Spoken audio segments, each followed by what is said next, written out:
Hola, ¿qué tal? Buenas noches. Nuevamente estamos con todos ustedes en nuestra masterclass del día de hoy, que hoy es una masterclass de súper lujo porque tenemos a invitados especiales y a nuestro querido amigo Víctor Hugo Córdoba Pluma, nuestro presidente del Consejo Consultivo de ILSO.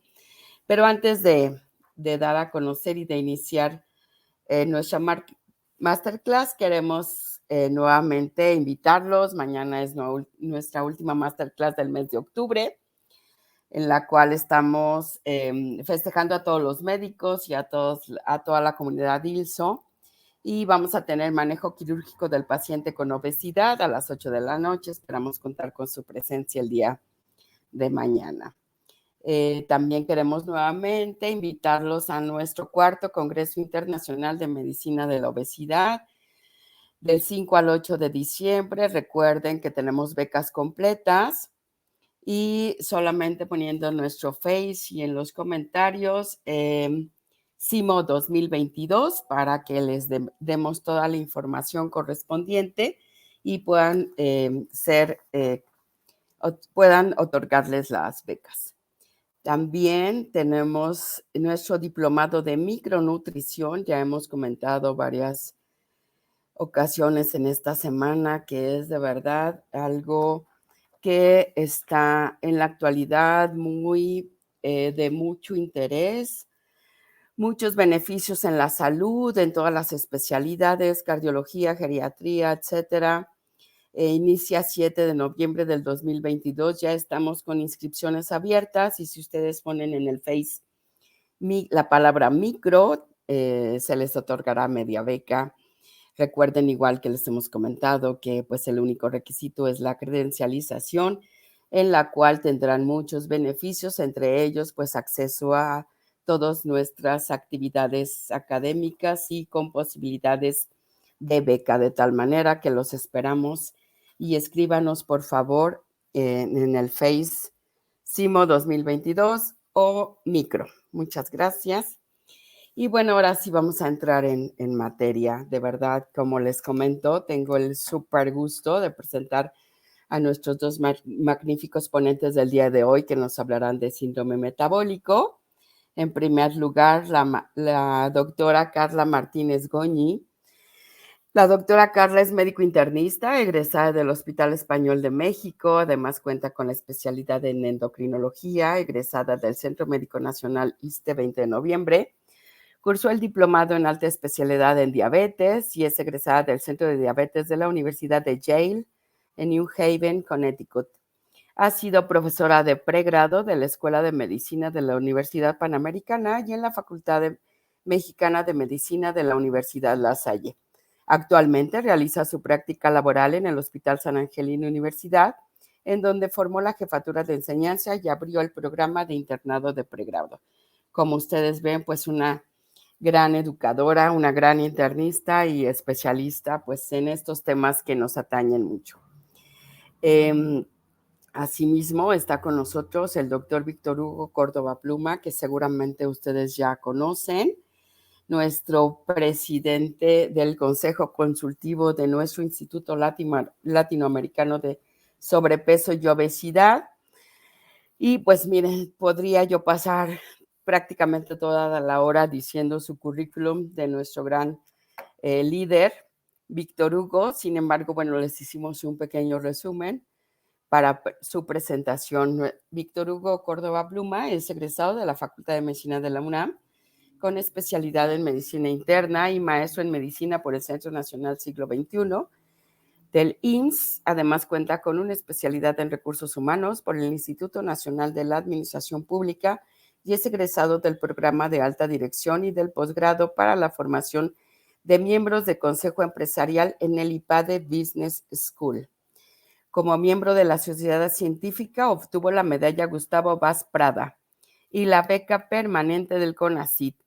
Es integrante de la Sociedad Mexicana de Bioética de la CANEMED, de la Academia de Ciencias Médicas del Instituto Mexicano de Cultura y del Consejo Mexicano de Medicina Interna, así como expresidente del Colegio de Medicina Interna de México, entre otras muchas actividades que tienen diversas asociaciones, academias y sociedades. Su trayectoria profesional lo ha llevado a desempeñar como director general del Hospital de Especialidades del Centro Médico Nacional, así como jefe de servicio en el Hospital General Dr. Manuel G. González y presidente del Comité de Bioética de este mismo hospital. Actualmente es asesor del presidente de la Sociedad Mexicana de Cardiología en asuntos académicos y legislativos, patrono titular del Hospital Dr. Manuel G. González y continúa ejerciendo su especialidad en el Hospital Ángeles del Pedregal. Como presidente del Consejo Consultivo de ILSO, ha impulsado modelos de formación continua a través de la innovación, creando espacios de aprendizaje multidimensional y programas que atienden la demanda de la profesionalización médica en el ámbito del desarrollo profesional e institucional. Pues como ustedes pueden ver, tenemos a dos grandes internistas con muchísima trayectoria y una excelente carrera, y ellos el día de hoy nos hablarán de síndrome metabólico, y pues le dejo la palabra al doctor Víctor Hugo Córdoba Pluma para que nos dirija esta excelente charla que seguramente vamos a tener el día de hoy. Muchísimos conocimientos y va a ser de mucha utilidad para todos. Muchas gracias, Víctor Hugo. Muchas gracias, doctora Goñi, por estar con nosotros y participar en nuestro evento del día de hoy. Hola, Carmelita. Hola. Buenas noches. Buenas Hola, noches. Comunidad del ILSO. Mi querida comunidad del ILSO, felicitaciones. Más de 100,000 en redes sociales. Esto gracias al equipo. Gracias, Isi. Gracias, Oli. Gracias, equipo ILSO. Es un gusto enorme, enorme, enorme.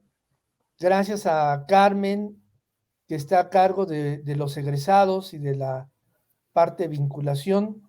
En ese sentido, aprovecho, Francio de Rodríguez Castillo de Escobedo, lo que necesites como miembro de nuestra comunidad, comunícate por favor con Carmen, con la doctora Cedillo, ya te enviamos ahorita sus datos. Por supuesto que tienes apoyo y por supuesto que a ti te vamos a credencializar sin costos, si está de acuerdo la doctora Cedillo, para que te incorporemos a estos programas. No voy a decir al aire lo que me has puesto aquí, quisiera guardarlo con cierta discreción, pero sí decir que para eso somos una comunidad de médicos con el punto más importante de ayudarnos entre nosotros a todas y a como se pueda. Así es que este es tu Cyber House, ¿no? Bienvenida, y ya sabes que acá todos jalamos juntos. Bueno, un lujo para mí, se lo decía en el post, aquí a la doctora Carla Martínez Goñi, que yo en mi cabeza desde hace mucho tiempo es Carlita Goñi, Carlita Goñi, Carlita Goñi. Es muy complicado lo que puedo decir de esta mujer, más allá de que es una extraordinaria mujer, una extraordinaria mamá, es una estudiosísima, es una internista maravillosa, es una endocrinóloga maravillosa, pero lo más importante es que sus pacientes la quieren muchísimo y es una mujer que siendo médica conserva lo que se está perdiendo, que es la manera de ejercer con humanismo la medicina. Muchas gracias, Carla, de verdad que es un júbilo en mi corazón tenerte aquí. Y también anunciar y decirles que Carla ha aceptado estar con nosotros en el Congreso Internacional de Medicina de la Obesidad. Ella será ponente de un espacio muy interesante. Y créanme que es una gente que sabe transmitir, sabe transmitir. Hoy vamos a hablar lo que ella quiera del síndrome metabólico. Ya saben que ustedes o me escriben acá al chat de la plataforma, o la mayoría me ponen el WhatsApp, en mi WhatsApp, y vamos platicando de esto. Yo estoy un poco ahí en el tema del síndrome metabólico, metido en la historia, inclusive por ahí, a ver si luego pasan la carátula de un artículo que escribí en el 2014, si no me equivoco. Ya va a ser tiempo de revisar de la parte estructural, de dónde sale el nombre, por qué se hablaba de un síndrome X, y luego de algunas situaciones muy interesantes. Mira, en el 2014 lo escribimos, ¿Y quién iba a decir que en el 2022, ¿verdad? Parte de lo que escribo ahí es de uno de los autores que ahora es un premio Nobel de Medicina y que él empezó a hacer algunas investigaciones del DNA en momias, ¿ok? Y bueno, en esa base genética de las momias egipcias se puede llegar a conclusión de que tenían muchísima enfermedad de lo que tal vez ahora podríamos decir síndrome metabólico.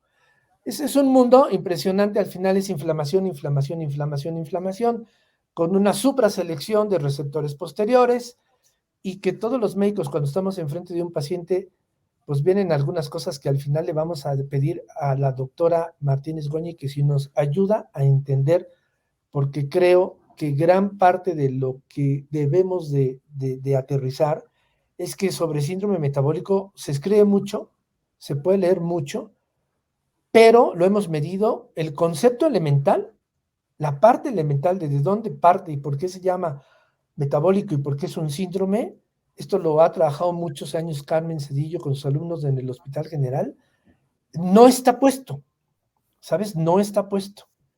De hecho, hace X tiempo hicimos un tema en la unidad de posgrado de la Universidad de La Salle con la maestra Carmen de Urquijo, hicimos un módulo solamente para poder establecer, no me lo van a creer, pero así, en los primeros años de posgrado de algunos alumnos de universidades diversas, ¿a qué le teníamos que llamar síndrome cuál, síndrome cuál, síndrome cuál?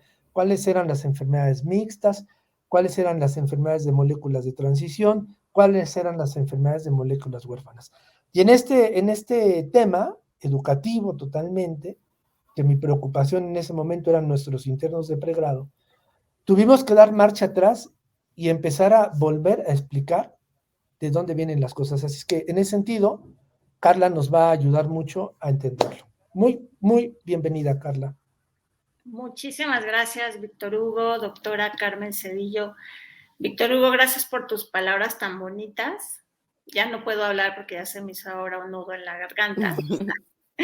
Pero yo conozco a Víctor Hugo desde hace 24 años. Entonces es uno de mis mentores y a quien admiro y seguiré admirando por toda la vida. Así que muchas gracias por esta confianza de poder venir a platicar un poquito sobre síndrome metabólico. Yo quisiera empezar con una presentación breve que hice y como sé que nos escuchan médicos y no médicos, entonces trataré quizás de explicar algunos términos, así que esto evidentemente va para las personas que nos escuchan que no son médicos. Entonces, ¿qué es el síndrome metabólico? ¿Cuándo nació? Y como dice Víctor Hugo, viene desde estudios en las momias, pero pues esto nace hace como 250 años con un anatomista médico italiano llamado Morgagni, quien le llamaba la atención principalmente la apnea obstructiva del sueño, que lo que significa es dejar de respirar por ciertas pausas, periodos durante el dormir, y asociaba esto con el incremento en la grasa visceral, que básicamente es la en cuestión en todo este tema. Posteriormente, en la siguiente lámina podemos ver que en el siglo XX otro médico francés, Bach, describió que la distribución de la grasa androide, como pueden observar en el esquema de una manzana versus una pera, que la grasa que generaba enfermedad asociada con desarrollo en diabetes, en desarrollo con enfermedad cardiovascular, es aquella grasa que se deposita en la mitad superior del cuerpo en forma de manzana. En la siguiente lámina podemos observar un poquito de historia que ya en los 60s empiezan a llamarle a este conjunto de enfermedades síndrome plurimetabólico, y por los 70 Heiler, que es otro científico, vinculó factores de riesgo con aterosclerosis, pero por los 80 nuevamente Bach, este científico francés, agregó que esta masa de adipocitos viscerales por sí solita tenía un efecto en desarrollar diabetes, y en los 90s Riven nombra síndrome X. Entonces, esto es solamente para darnos cuenta cómo ha migrado el nombre de este conjunto de enfermedades. Y a este síndrome X, Riven le incluyó alteraciones en la glucosa, misma que también ustedes, los que son médicos, pueden ir reconociendo cómo se ha bajado el punto de corte de normalidad de glucosa, que actualmente es menos de 100. Y entonces asoció esta alteración de glucosa con también alteración en el metabolismo de la insulina, obesidad, dislipidemia, que significa alteración del colesterol y triglicéridos, y la hipertensión. Y al final, Ferranini afirmó que esta asociación de factores se debía a resistencia a la insulina, y por esto lo nombraron en aquel entonces como síndrome de resistencia a la insulina, que hoy por hoy se llama síndrome metabólico. Este síndrome metabólico es importante reconocerlo porque se asocia para los pacientes que lo padecen con un incremento en el riesgo de desarrollar diabetes mellitus tipo 2 y enfermedad cardiovascular. Y la causa de esta condición está relacionada sin duda al sobrepeso y obesidad, al sedentarismo y a una dieta alta en carbohidratos, así como la predisposición genética. Y esto lo vamos a platicar de manera más desglosada más adelante, porque los genes juegan un papel muy, muy importante. Por ejemplo, los que somos hijos de padres con diabetes tenemos 95% riesgo de desarrollar diabetes solo por ser sus hijos, o los que padecen de hipertensión también un 95%, nada más por ser hijos de padres con hipertensión. La prevalencia de este síndrome en la etapa adulta difiere de país a país y puede ir desde un 20 a un 40% en la población adulta. En la siguiente lámina podemos ver entonces qué es síndrome metabólico. Pues el síndrome metabólico tiene diferentes definiciones, que es lo que justo Víctor Hugo decía. ¿Qué es el síndrome? Porque hay varias asociaciones que podemos ver en la parte superior morada y azul, que ellos plantean ciertos criterios, algunos coinciden entre asociaciones, otros no, otros suman, otros restan, pero el común denominador en la parte de arriba morada dice ATP3, que como muchos o todos los médicos sabemos es el tercer panel del programa de tratamiento de colesterol en los adultos. La OMS es la Organización Mundial de la Salud. La AACE significa la Asociación Americana de Endocrinólogos Clínicos, y la IDF es la Federación Internacional de Diabetes, y la AHA es la Asociación Americana del Corazón. Entonces, como se dan cuenta, cada una de estas asociaciones han definido el síndrome metabólico, y aquí en esta tablita puse en qué coinciden. Entonces, el síndrome metabólico es un conjunto de enfermedades que convergen en un mismo sujeto. Entonces, tenemos triglicéridos, que para los que no son médicos son grasas en la sangre, mayor de 150 miligramos por decilitro.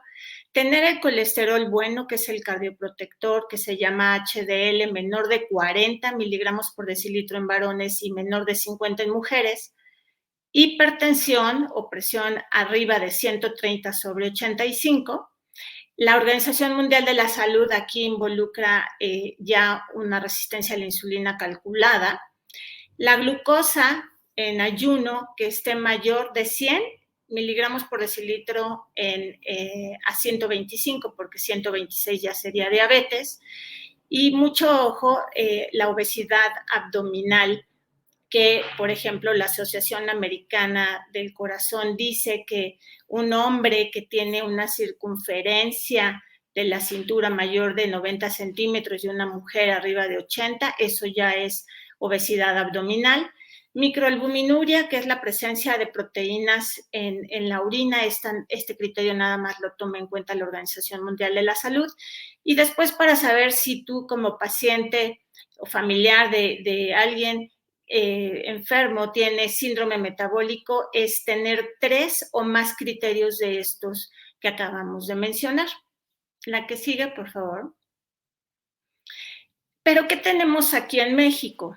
En México generalmente utilizamos estas escalas de estas asociaciones que pueden observar aquí, y la prevalencia, de acuerdo a la definición de estas asociaciones que se ha utilizado en mexicanos de 20 años en adelante, puede ir del 36.8% al 49.8%. Pero para ser un poquito más específicos, sabemos que tenemos aquí en México la Encuesta Nacional de Salud, y esta encuesta, que es 100% mexicana, podemos ver cómo se ha ido incrementando el riesgo de síndrome metabólico la prevalencia. En el 2006 estábamos ocupando 40.2% de la población con síndrome metabólico, 2012 aumentó, 2016 nos vamos a casi 60% de la población mexicana con síndrome metabólico de 20 años en adelante. Ahorita no estamos hablando de niños, pero les recuerdo que somos el país número 1 en obesidad infantil, entonces esto es solamente en adultos de 20 años en adelante. Y en el 2018, 56.31%. En un estudio que se revisó toda esta información, podemos observar en la gráfica de la derecha que es este síndrome metabólico, este conjunto de enfermedades más alto en las mujeres que en hombres, y podemos observar cómo año con año ha ido aumentando.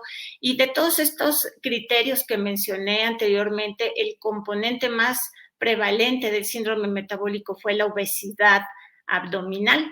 Y es más frecuente en zonas urbanas que rurales, y esto puede ser explicado por la industrialización de los alimentos, ya son más alimentos procesados, no hacemos ejercicio, todos andamos en coche, ¿no? Entonces esto puede explicar por qué es más prevalente en zonas urbanas.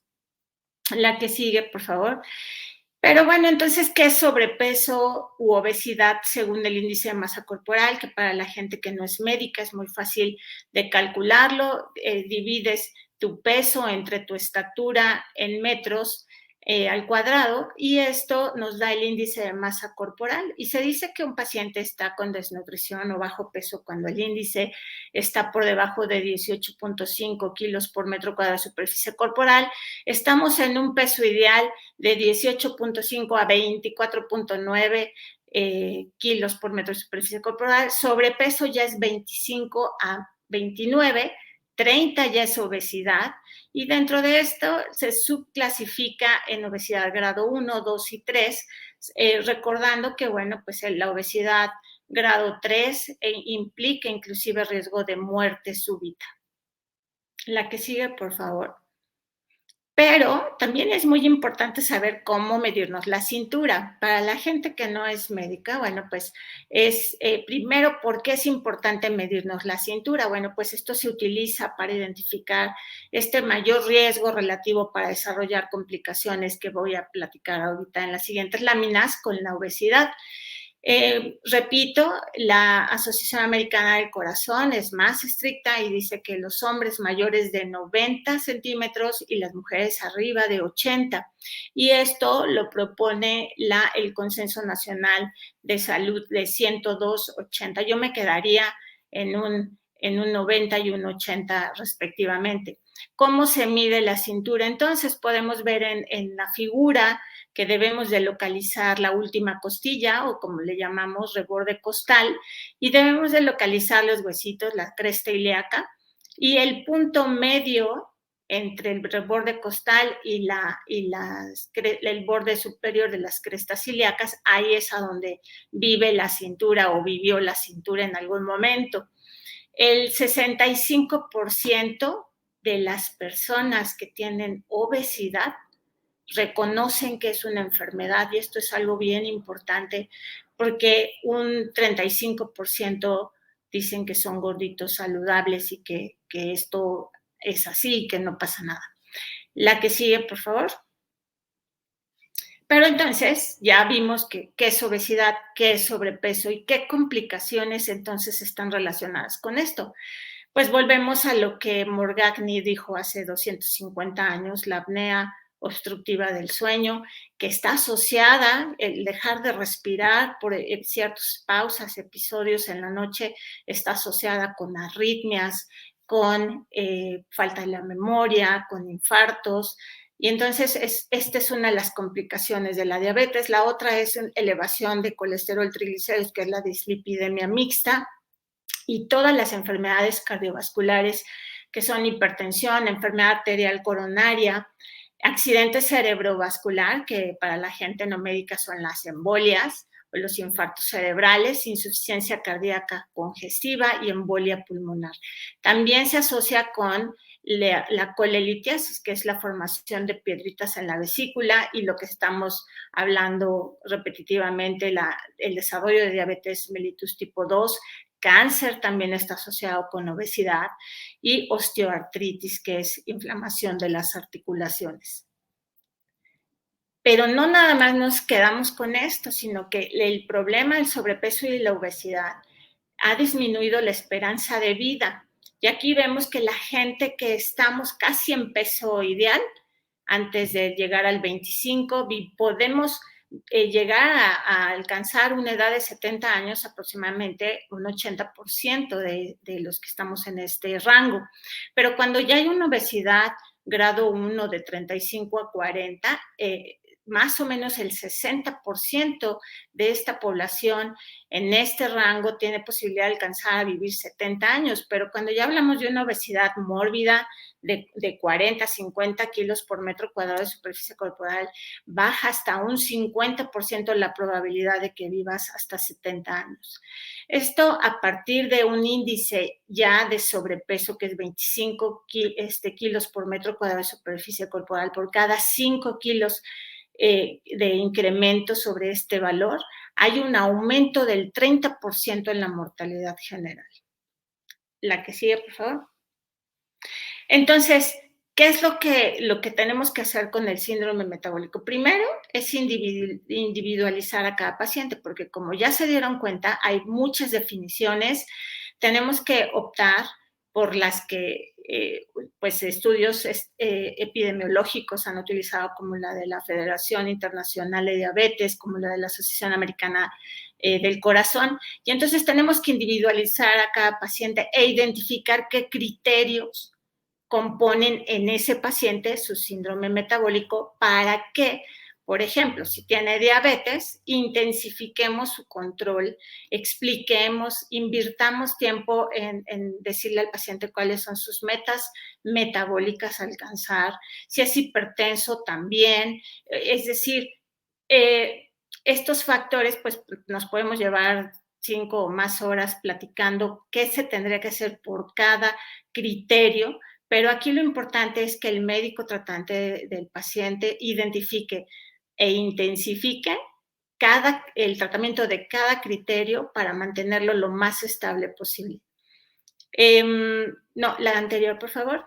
La alimentación es básica, es la base de la pirámide de la alimentación saludable, que desafortunadamente hemos crecido en una cultura de come muchas frutas y verduras. Yo diría come pocas frutas y verduras, porque las frutas son a pura azúcar, por lo tanto los jugos son como un refresco, por decirlo de una forma. Es rico en carbohidratos, las frutas, las harinas que aquí en México comemos con tanta felicidad, y la actividad física. La Asociación Americana de Diabetes sugiere hacer una actividad física tipo cardio de no menos de 150 minutos a la semana. Y bueno, pues esto también por aquí en ILSO vi una presentación de una doctora que hablaba, justo experta en actividad física, de cómo podemos saber cuál es nuestra actividad física, qué intensidad debemos de poner en la actividad física para que esta realmente sea efectivamente impactante metabólicamente hablando, y no pasear nada más al perro, ¿verdad? A ver, la que sigue, por favor. Entonces, aquí en México, como se dan cuenta, hasta casi 60% de la población, entre el 50 y 60% padecemos de síndrome metabólico, y aquí no importa la definición que utilicemos, es una realidad que hay una frecuencia y prevalencia elevada y que esto ha ido en crecimiento a lo largo de los años. Y se estima que aproximadamente 70 millones de mexicanos mayores de 20 años tienen síndrome metabólico, que es mucho más frecuente, desafortunadamente, en mujeres que en hombres. Aquí hago una pausa. La obesidad, sobrepeso u obesidad, es más prevalente en las mujeres. El 80% de las mujeres mexicanas padecen de sobrepeso, y de ahí ya las podemos clasificar hacia obesidad, y el 70% de los hombres mexicanos padecen de sobrepeso. Los pacientes con síndrome metabólico tienen alto riesgo de desarrollar diabetes y enfermedad cardiovascular, que ya les conté qué significa enfermedad vascular en los siguientes 10 años. Es decir, a ti te diagnostican síndrome metabólico y tienes una gran probabilidad de desarrollar alguna de estas dos complicaciones globales en los siguientes 10 años si no haces nada. En México, dato dramático, una persona adulta muere cada 120 segundos o por diabetes, complicaciones de la diabetes o enfermedades cardiovasculares. Entonces, con esto, en la siguiente diapositiva, yo abro, por favor, la siguiente diapositiva. Abro el panel de preguntas, pues intercambiar pues los conocimientos. Adelante, Víctor.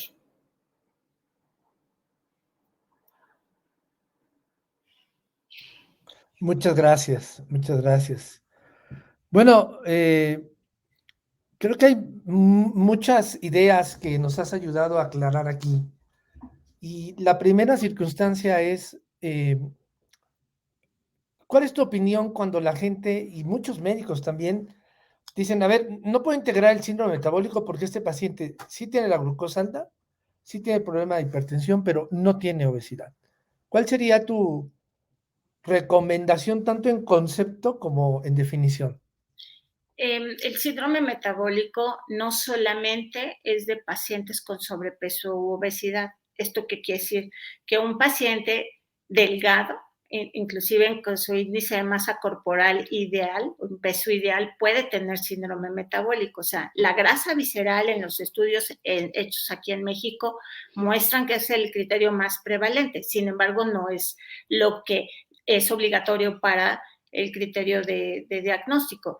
Como vimos, son varios criterios y tú puedes ser alguien delgado, con hipertensión, con ácido úrico elevado, que también tiene un componente genético hasta el 70%, hipertensión o simplemente tener triglicéridos altos, que también es una cuestión 50% genética, y eso es síndrome metabólico. O sea, 3 o más criterios de estas alteraciones suman para la definición de síndrome metabólico. Perfecto. Fíjate que me está llegando aquí una pregunta para ti muy concreta, que ¿cuál sería, en tu opinión, el tema a cuidar cuando se conjuga síndrome metabólico y en las mujeres la menopausia? ¿A qué vas primero? La edad de la menopausia endocrinológicamente hablando puede ocurrir de 45 años en adelante. También hay una cierta predisposición genética para presentar esta deficiencia de estrógenos, que es como se define la menopausia. La deficiencia de estrógenos ha mostrado una redistribución de grasa corporal, ocasionando que exista más acúmulo de grasa a nivel visceral. Aunque sea una mujer que haga ejercicio y que cuide su alimentación, sin duda, simplemente por tener deficiencia estrogénica hay una redistribución de grasa corporal, y esto pues la pone en un escenario vulnerable para adquirir la herencia, cobrar herencias, ¿no? La hipertensión, diabetes, y como tal también pasa algo muy curioso en la mujer con menopausia.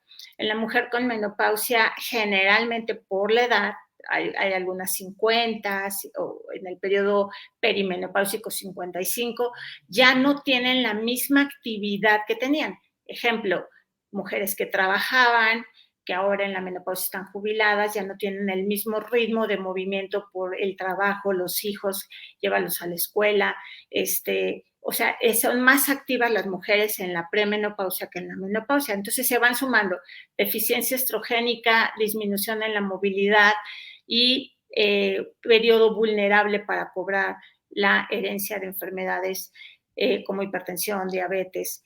Y aquí yo enfocaría, si vamos siguiendo la historia, que el común denominador es la grasa visceral, que es la tóxica.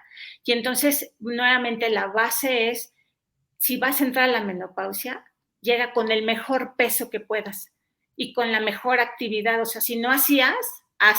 Y si hacías algo, cambia, como para mejorar ese metabolismo y no favorecer este riesgo incrementado vulnerable en la menopausia.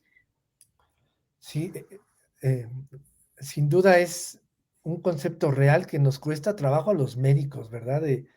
Antes de que llegues a la siguiente etapa, ¿cómo te voy a entregar? Por ejemplo, el tema de los varones con la andropausia y de las mujeres con la menopausia, y que se nos olvida a los clínicos a veces cuidar el músculo, ¿verdad? Que la sarcopenia pues no se presente antes de lo que se debe, y que el ejercicio, luego hablamos de esto, pero que el ejercicio, la actividad física, pues sea un poco meditada. Creo que a nosotros estamos convencidos que a los médicos nos falta mucha formación de esto. Por eso es, ahora que me dijiste esto de que no sea solamente pasear al perro, me acuerdo mucho de nuestra querida maestra, la doctora Guadalupe Castro. Ay, se abre el cielo cuando digo su nombre, ¿no? Que decía, una actividad física, por lo menos que vayas platicando con el de junto, ¿no? Y que te escuche, ¿no? Sí. Esas recetas que teníamos antes, que lo ignorábamos, y que ahora saben muchas cosas. En ese sentido, se abre en el síndrome metabólico un tema súper interesante, que nosotros aquí en la unidad, en esta, donde estoy ahorita transmitiendo, en nuestra unidad de neurociencias, estamos haciendo un proyecto de investigación. Si no me equivoco, estamos por ahí del 2 años y medio, 2 años, 8 meses.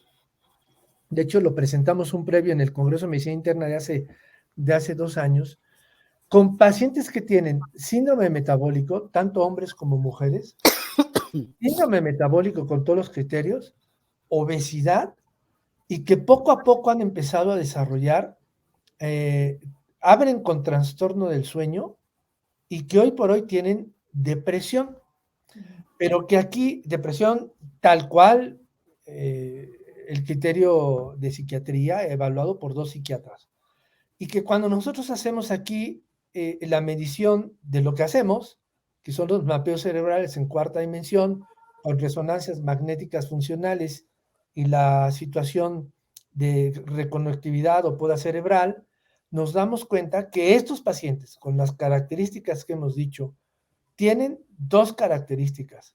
Primero, pierden las conexiones cerebrales en el área de la amígdala, con lo cual la habilidad emocional es para acá y para allá, ¿no?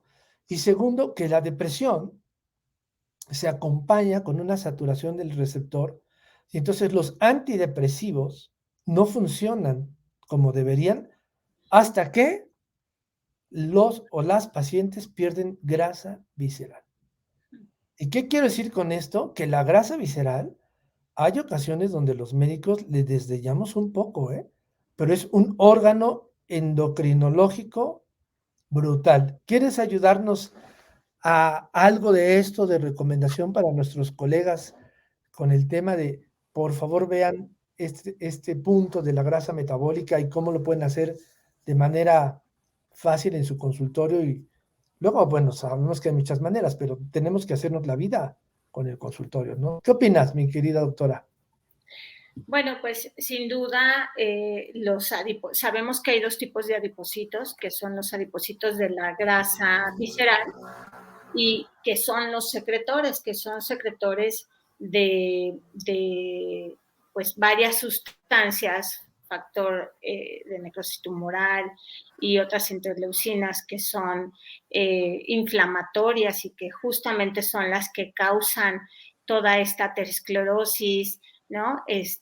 Y riesgo de hipertensión. O sea, la asociación de esta grasa visceral sin duda es lastimosa para el corazón, y también disminuyen concentraciones, por ejemplo, de adiponectina, que sabemos que es otra hormona importantísima que nos ayuda a la sensibilidad de insulina. Entonces, son situaciones en las que pues de ahí nace la asociación de la grasa visceral con estos riesgos, y por lo tanto aquí yo creo que es el blanco a eliminar, ¿no? Porque no nada más es el corazón y el riesgo de desarrollar diabetes, sino también algo que no comentamos al inicio es el riesgo de hígado graso, que el hígado graso o esteatosis hepática es el inicio de una futura cirrosis y posteriormente cáncer de hígado, ¿no?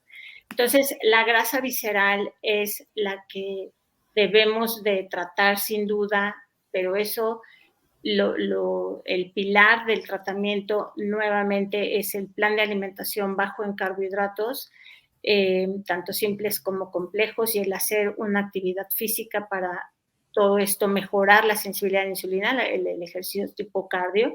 Sabemos que a nivel molecular el ejercicio transloca transportadores de glucosa a la superficie de la célula, favoreciendo la entrada de glucosa, pero esto lo hace el ejercicio.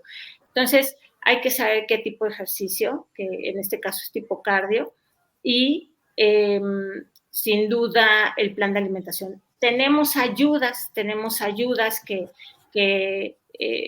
médicas aprobadas por la FDA para control de obesidad, que bueno, no es el caso, el punto de la charla, no es el punto principal, pero podemos como médicos ayudar al paciente a romper como el ciclo de apatía, depresión en el que está.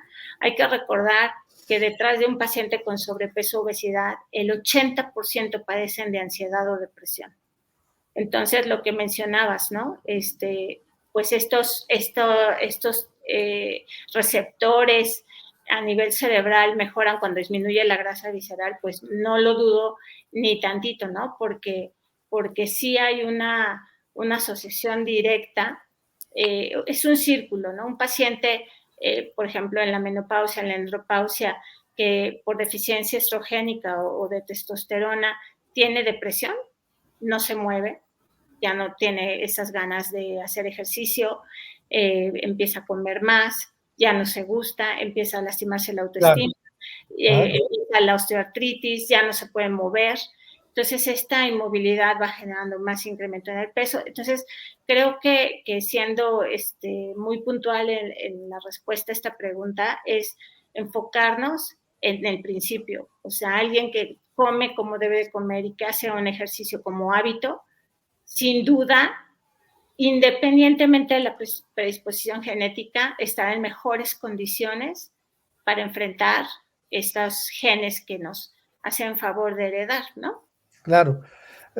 Antes de pasarle la palabra a Carmen, aquí tengo, hola Jesús Uribe Lasalle.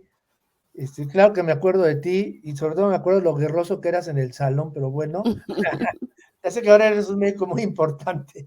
Oye, Jesús te quiere preguntar que si le orientas, en tu opinión en general, lo que últimamente ha leído del síndrome metabólico y su asociación al síndrome del tracto urinario inferior y el hipogonadismo, que él refiere, cada día hay más artículos. Dice prácticamente que se han saltado ya de la disfunción eréctil del varón hacia el síndrome del tracto urinario inferior y el hipogonadismo. Bueno, vaya tema, pero bueno, a ver qué dice Carla acá. Bueno, sabemos que, por ejemplo, una de las causas de vejiga hiperactiva, ¿no? O de incontinencia, es la deficiencia estrogénica en las mujeres. Eso es sin duda, pero también va muy de la mano, habría que como retroalimentarnos con el doctor, porque va muy de la mano también con el síndrome metabólico en tema de obesidad.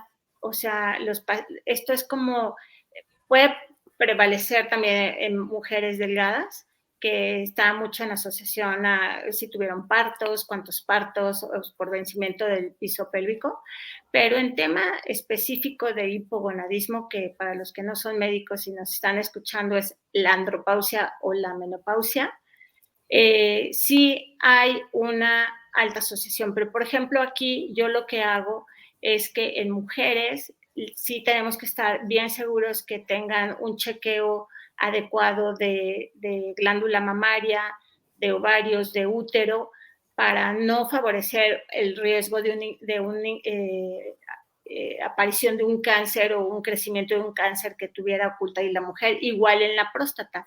Los pacientes que están documentados en andropausia no los podemos sustituir para mejorar esta disfunción del tracto genitourinario, no los podemos sustituir con testosterona si no se checan bien la próstata por el urólogo, ¿no? Porque también sabemos que el cáncer de próstata puede ser hormonoreceptor y entonces al dar testosterona para mejorar toda esta función, pues propiciar un crecimiento de un cáncer que tuvieran ahí, ¿no? Entonces, sí mejoran muchísimo con la terapia, las infecciones de vías urinarias, que es tan frecuente en las mujeres en la menopausia, pero súper frecuente. Es más, estrógenos locales mejora, ¿no? Disminuye la frecuencia y sobre todo, repito, esta disfunción del tracto expresado en forma de vejiga hiperactiva o incontinencia urinaria. Sí, vaya tema ahí, cuidado, vamos a abrir fuego, pero está de moda la sustitución de hormonas bioidénticas, cuidado con esto, está de moda en el gimnasio, mis queridos amigos andropautas, los shots de testosterona, y bueno, cosas, he recibido pacientes que se ponen testosterona de las que se vende para los equinos, para los caballos. Sí. Entonces, mucho cuidado con esto y sobre todo con la crisis de los 50, que se quieren meter al gym y meterse todo esto. Ahí hay un estudio súper serio del Instituto Salud Pública de todo el trastorno que ha enfocado Carla, que lo empujas y sobre todo con los receptores para fenómeno oncológico. Un tema súper interesante. No estamos diciendo nada que no hayamos escuchado y visto en la consulta, ¿cierto? Carmelita, ¿tú tienes por ahí preguntas de nuestro auditorio, creo yo? Nada más, perdón, a mí nada más me gustaría comentar que los pellets de hormonas, por ejemplo, no están aprobados todavía por la FDA. No se ha estandarizado como las concentraciones, y de las hormonas bioidénticas tampoco. Hay por ahí unas hormonas bioidénticas que venden en Sanborns que generan colelitiasis con alta prevalencia. Y bueno, a mí me ha tocado como endocrinóloga recibir a varias personas, sobre todo hombres, que están en todo esto de fisicoculturismo, que sin duda se meten esteroides, ¿no? Y bueno, anabólicos. Y entonces he visto infartados, por no decir nombres, porque algunos son muy conocidos, pero ha habido infartos al miocardio por el consumo de anabólicos, sí, porque no, generalmente esto lo prescribe el instructor del gimnasio, entonces no hay una preparación científica y todos los efectos adversos que generan esta sobredosis, como bien dices, de equinos, ¿no? También. Entonces, hacen ciclos. Lo que me han explicado los pacientes, que hacen ciclos para ganar esta masa muscular, y unos muy responsables que he tratado llevan su control de lípidos, de presión arterial, pero es tal la intensidad de querer llegar a estas competencias que no les importa tomar antihipertensivos, no les importa tomar hipolipemiantes mientras están en eso, pero pues sí es un tema a lo mejor para otra charla. Sí, seguro le entramos. ¿Carmen? Sí, claro, es que se puede hablar de tantísimas cosas relacionadas a la obesidad y al síndrome metabólico. Yo creo que una de las situaciones importantes que nos debe de quedar en esta masterclass para todos nuestros pues tanto público en general como nuestra comunidad ILSON, todos nuestros médicos, todos tenemos la obligación de diagnosticar la obesidad, síndrome metabólico, y sabemos que todas son situaciones multifactoriales, que el tratamiento es multidisciplinario. Ya decían, no es nada más bajar de peso. Ayer en nuestra masterclass de osteopenia con sarcopenia, se decía, no es bajar de peso, es fortalecer músculo, quemar grasa, bueno, una serie de situaciones que de verdad son tratamientos intensos, pero que debemos participar todos los especialistas dedicados al tema y que apoyen a nuestros pacientes. De hecho, algunos participantes nos están pidiendo, pues, que quieren ayudar a pacientes, ya sea porque ellos no los han podido controlar o porque quieren apoyar a algunas amistades. Entonces, ¿nos permitirías, Carla, compartir en tus redes sociales o tus datos del consultorio para, pues, que te recomienden como médico para apoyar a algunos pacientes? Sí, sin duda, claro que sí. Sí, hay que Muchas poner los gracias. datos del consultorio. Yo les recuerdo que está ahí en Avenida Universidad, ¿no? Donde está el Es El hospital. del San Angelino. hay una universidad que está ubicado casi esquina con Churubusco, casi esquina con Avenida Universidad, al lado justo de una plaza que acaban de abrir que se llama Mítica. Esa plaza que generó de todo, ¿eh? Hasta cortar el agua alrededor y protestas y está muy Entonces, bien. bueno, ahí están sus órdenes, claro que sí, Muy bien. compartimos en las redes sociales. Muchas gracias, Carla. Nos hacen igual otra pregunta, que si los pacientes con disautonomía están más propensos a desarrollar síndrome metabólico. Realmente no habría en mi mente ahorita una asociación. La disautonomía es una disregulación en el sistema nervioso autónomo. Justamente hay un estímulo vagal bien puesto que hace que baje la presión del paciente, que baje la frecuencia cardíaca y que puedan llegar a ser con síncope, pero realmente no hay una asociación. Por donde lo quiera buscar ahorita, no encuentro una asociación. Ok.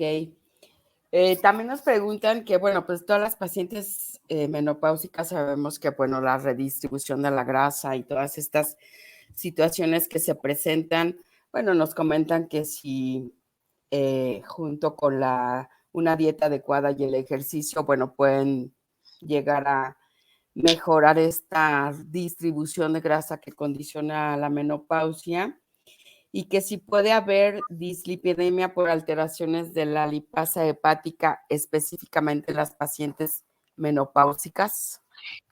Bueno, realmente la lipasa hepática lo que hace es continuar con el metabolismo que empezó exógeno de los lípidos, y llegan kilomicrones, que es como el preámbulo de los triglicéridos que se formaron a nivel intestinal, llegan al hígado, y ahí la lipasa hepática, que también es sensible a la insulina, sigue hidrolizando triglicéridos para degradarlos a partículas de muy baja densidad, que son las partículas VLDL, y entonces realmente no es que solo sea en la menopausia, esto puede pasar a cualquier edad, edad, ¿no? a cualquier edad.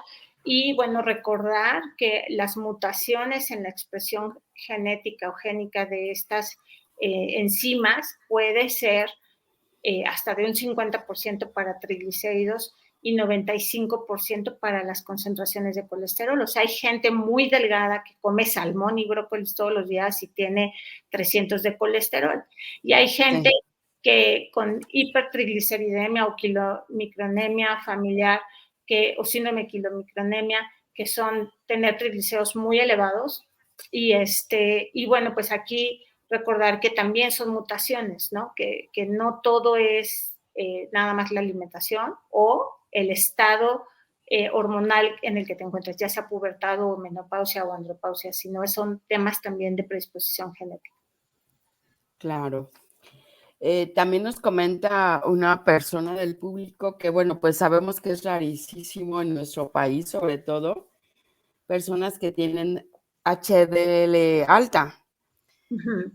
Y habitualmente es, bueno, en el límite 50 o baja, ¿no? Sí, Que por eso sí, finalmente el término de dislipidemia. sí, en Pero México. nos dice esta persona que ella le encontraron la HDL muy alta con colesterol total y LDL, pues obviamente altos también. Tiene mucha duda porque ella sabía como que no podía hacer esta parte que su HDL estuviera tan alta. ¿Qué le podrías decir a En esta esto, persona? esa persona es afortunada porque su colesterol bueno está elevado y la protege contra el malo que también está elevado. Entonces, esa paciente, aunque está cardioprotegida con el HDL, sí debe de entrar a un tratamiento de colesterol, o sea, para bajar el colesterol. Sí lo tiene que bajar y esto es herencia, esto no es porque ella haya hecho algo de más o de menos, esto es herencia. Sí, de hecho nos dice que es muy delgada, parece que tiene un índice de masa corporal aproximadamente de 22, es muy delgadita. Sí. Nos dicen también en las preguntas del chat que si nos podrías compartir algún comentario en los pacientes que tienen hipotiroidismo y además síndrome metabólico. Sí, el hipotiroidismo, como paciente, inclusive yo de hipotiroidismo, les puedo decir que mientras esté estable, bien controlado, bien sustituido, no tiene por qué generar empeoramiento del síndrome metabólico que pueda coexistir, pero el hipotiroidismo no necesariamente causa síndrome metabólico. Puede integrarse un síndrome en alguien que no está reconocido el hipotiroidismo por ganancia de peso, hipertensión, dislipidemia, pero una vez que está controlado el paciente se tiene que reclasificar para saber realmente qué le queda como síndrome metabólico o si era secundario al hipotiroidismo. Alguien controlado de la tiroides debe estar perfecto. Ok, perfecto. Pues hay muchas preguntas, pero ya el tiempo nos apremia. Vamos a decirles a nuestro público pues que sigan mandando sus preguntas al chat y bueno, pues si nos haces favor y vamos contestando un poquito más adelante las preguntas directo en el chat. Y bueno, Víctor, pues no me queda más que dejarte la palabra para el cierre de nuestra masterclass tan maravillosa que ha sido hoy, porque tenemos muchas felicitaciones y todo el mundo le ha gustado muchísimo esta exitosa masterclass que hemos tenido el día de hoy. Sí, hombre, traes tu porra personal acá, mucha gente te está felicitando, que te pasen los nombres. También con muchísimo gusto hemos tenido un pico importante de entrada de gente y la mayoría médicos. Me da mucho gusto, comunidad del ILSO. Creo que por ahí algunos pacientes tuyos también. Qué felicidad, ¿no? La nueva Sí, parte de la medicina, que hoy por hoy los pacientes, después de todo lo que nos ha pasado, han aprendido a vernos y hemos aprendido a escucharlos en otras situaciones, en otros espacios, en otros conceptos. Un poco a lo que ILSO está desarrollando y que hace muchos años, cuando lo propusimos en la Universidad La Salle, la gente pensaba que íbamos a fracasar, pero bueno, siempre estaba ahí el apoyo de un rector muy duro para impulsarnos en esto, ¿verdad? Eh, Lucio Tasser, mi querido Lucio, ya sé que no me estás oyendo porque ya es noche, pero mañana que veas la grabación te mando un beso a donde quiera que estés. Y Lucio siempre creyó que la parte de transmitir iba a ser una maravilla, con la misma pasión que cuando supo que la medicina robótica había que enseñarla desde el pregrado. Así es que mira, nada más que maravilla. Otra cosa también, avisar a todo mundo que se comuniquen con nosotros para su ingreso al Congreso Internacional de Medicina de la Obesidad el día 5, 6, 7 y 8 de diciembre, donde pueden interactuar con sus profesores de manera digital, casi en línea y vivo, donde Carmen todos los días cierra con un con nos quedamos, pero luego de eso se queda allá en el espacio todo diciembre, todo enero y todo febrero, con lo cual ustedes a demanda absoluta y total pueden entrar y ver las pláticas que quieran, las veces que quieran. Nuestro récord ahora queremos llegar a 5,000, ¿ok? A 5,000, que mientras podamos y los patrocinadores sigan presentes, serán todos de causa al 100%. Solo compren su credencial, esto sí, es un tema bien, bien exquisito. Carla, muchísimas gracias, espléndido espacio, tienes mucha gente felicitándote, pero lo más importante es qué bueno que nos pudimos por fin juntar en este espacio y haz del ILSO tu casa. Nos va a dar mucho gusto que tengas tu propio curso. Aquí está a tiempo completo el espacio para ti. Carmen, un beso, muchas gracias por todo. Nos vemos el viernes. Sí, gracias a ustedes. Muchísimas Un gracias. momento muy especial del Colegio de Medicina Interna. Gracias a la producción. Nos vemos pronto. Ahí está nuestra cartelera. Buenas noches y a comer bien, hacer ejercicio, bajar de peso. No hay más. Chao, chao.